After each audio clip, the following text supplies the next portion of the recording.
This is the Nightwolf howling at you, and today we're going to take a look at the DC Multiverse Batman Returns Catwoman figure. This was a hard figure to get my hands on, to be honest with you. I missed out on every pre-order, and by some miracle of chance, I got notification from Entertainment Earth that it was in stock. Went there, and it was out of stock. So I went ahead and I checked Best Buy, GameStop, and finally Big Bad Toy Store. They had one in stock, and I bought that figure right then and there. No questions asked, no nothing. Just went for it. And here she is. Now this is also called the Deluxe Theatrical Edition. Looking at this figure, however, I don't see anything in here that makes it deluxe other than the price tag. And you look at there, I think 22 points of articulation is the standard articulation for McFarlane's DC Multiverse line. So there's nothing extra there either. So let's go ahead and finish looking at this box. On the side, we just see the logo in snow, since, you know, Batman Returns kind of took place in the snow. On the other side, we just have the side of the package that says Catwoman and Batman Returns. Oh! And on the back of the box, we just have one of the theatrical posters here, which when you look at this, you see how pale Catwoman is in this image. You realize that they did not make her pale enough in the figure. Also, Michelle Pfeiffer made the best Catwoman in any of the Batman movies. Let's go ahead and open this sucker up.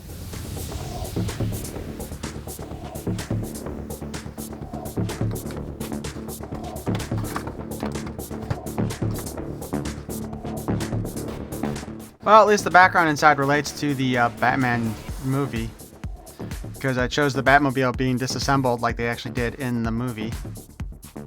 Well, somewhat like the movie.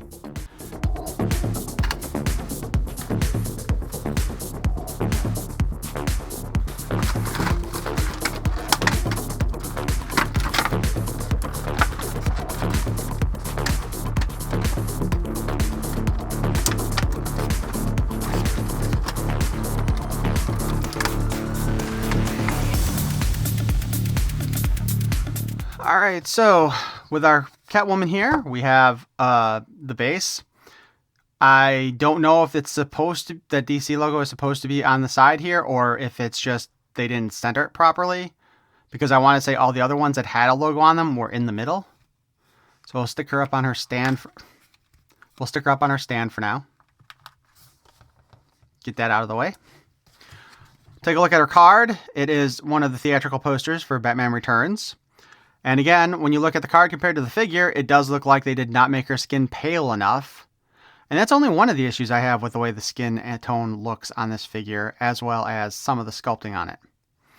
When we get to the back here, though, it says Catwoman, Batman Returns data file. The sequel to Batman pits the Caped Crusader against his most fiendish opponents yet.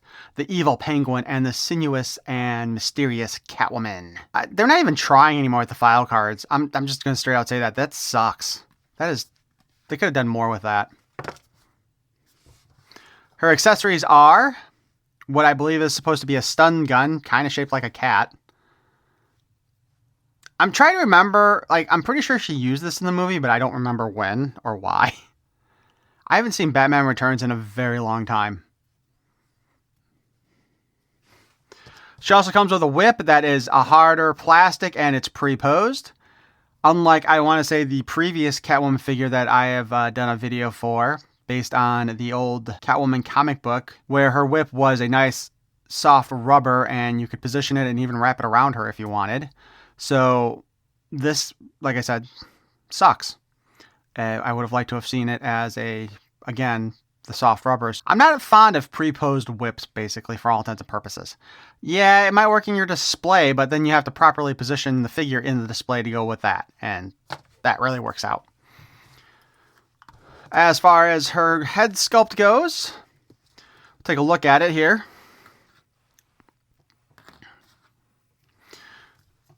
I can't find the other thing again. My issue with the head sculpt, and hopefully you can see it better maybe in the image I'll have up of her head, a close-up, but it kind of looks like they have like cheek pouches built into her, and I don't think that was necessary. I don't even think that's necessarily accurate for the movie, but it's like they decided her head, her mask, her cowl, however you want to put it, is tight enough to push her cheek flab down so that you can see little pouches underneath. So I think they could have done without that part in the sculpt. So that's like over sculpting in my opinion. The makeup looks pretty well done, although it seems to me, and let me know what you think, this side is lighter than this side still. Her lips are painted a pretty decent red, but again, I do believe they should have made her skin tone far more pale than what it is. And maybe part of the issue is that they painted over the black plastic, and that's why it's as dark as it is. But then again, they got the whites of her eyes, so they still could have lightened her up more. Also, I'm surprised that we haven't heard anything about a chase figure for this figure where, you know, it comes with her in the ripped costume with the ripped mask where some of her hair is sticking out and everything too. That would have been pretty awesome. But let's talk about the articulation here. The head appears to be on a ball joint. There may even be a hinge in there because she's got a wide range of articulation, but I'm not going to try to pop this head off. So she can look all around. Oh. She can look up, down, kind of cant her head side to side, look down sideways, look down sideways. So it appears that she has a butterfly joint up here, right here, but it does not move at all. Like I can't get it to move, so either it's seized in there or it's not a true butterfly joint. The arm does spin around, does hinge out and back down. Bicep cut does move in 360. We have a double jointed elbow, which again, I always like to mention when I see double jointed elbows on female figures, Mattel has removed that from the Masterverse line, and that is stupid, Mattel. We have a hinge and a spin at the wrist. The nice thing with McFarlane's toys, the way they design the wrist here, you can basically turn the hand on there and change the articulation on the wrist from up to down to in and out. The corset here is a separate piece from the rest. It's made out of a rubber. I think it might actually be glued on to the top torso part, so I don't think it comes off. Although I would be tempted if this figure wasn't so damn hard to find. So we do have a ball joint inside here, so we can wobble her around on her waist, and we can also spin her. Just a quick note, all of her hands have some pretty wicked looking claws on them. They are pointy and they're not super soft. That being said, just as a note from watching cosplayers make costumes for this version of Catwoman, they did note that her claws aren't actually made out of like claws. They're actually from sewing implements. So different sewing implements were used to make Catwoman's claws on here since she made it homemade. And that's pretty cool. If you watch the movie, right? So on the legs, we can kick forward, and we can kick back, and we can kick out. So we get a nice split in there. She's definitely got some cake back there. Looks good. She has two separate boobs. They did not go uniboob. Although I do think they might be a little bit smaller than Michelle Pfeiffer's are in comparison to the rest of the body. But I'd have to watch the movie again. And believe it or not, I don't think I own this on DVD or Blu-ray. I think I have VHS tapes of it. There is no thigh cut, so you don't get the thigh spin. However, we do still have a double jointed knee, which without the thigh cut, you can't really get as much range out of it as you would like. See, this is the problem with some of the stuff, and the Miraculous dolls do the same thing. They have like the double jointed knee, but there's no spin to it, so you have less movement than you can actually make with it, which is also probably part of the reason why we get this bow-legged crap from it being in the package, because the leg doesn't bend or doesn't twist in a manner that allows the figure to sit in there in the pose that they want properly. We also don't have a boot cut. The ankle, however, does spin around. It looks like it does have like the same kind of joint as the wrist does. So you do have up and down.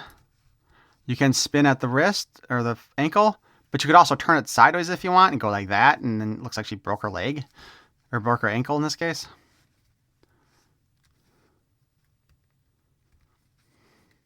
And of course, she's wearing high heels, which she wore those in the movies.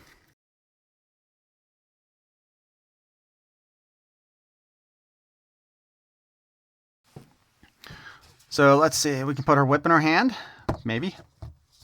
Or should we put it in this hand? Nope, definitely doesn't fit there. This makes me a little nervous, actually. There we go.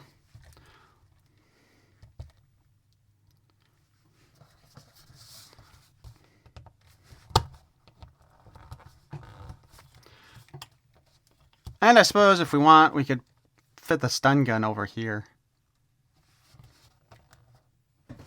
So as you may recall, if you watched my video for the Batmobile and the Batman that came with that, or even the 1989 Batman that I did the review for a while ago, you may recall that I actually was hoping that we would get the Michelle Pfeiffer Catwoman from Batman Returns before McFarlane's license ended. And we got her. I'm a bit disappointed though that we didn't get like a second head with her. And I don't know why they're calling it a deluxe theatrical edition when there's nothing deluxe about this figure. It's a standard McFarlane's DC Universe figure, or DC Multiverse figure. So I think as far as that goes, I think we can call McFarlane Toys a dirty liar, just because, like I said, there's nothing deluxe about this. It is average. It is an average McFarlane DC Multiverse figure. It looks good, don't get me wrong, but there's no additional articulation. There's a lack of accessories, and even the accessories are kind of cheap this time around too. Like I said, I'm sure that whip was a lot cheaper to produce than the actual ones that can whip and are made of the soft rubber. My only real complaints again are that she's not as pale as she should be, and I think they oversculpted the face with those little cheek bags that are popping up underneath the mask, or on the bottom side of the mask. But other than that, I do think the figure looks really good. I do wish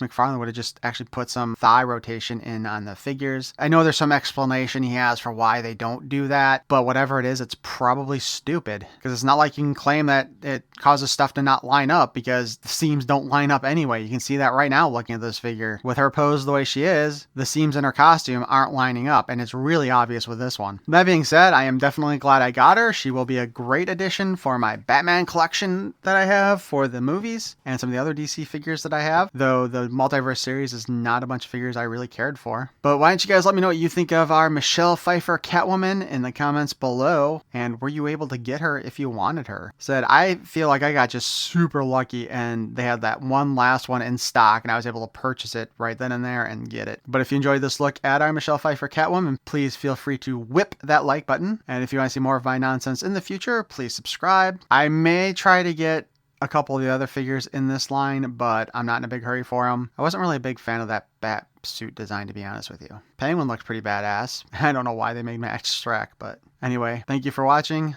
Peace and love.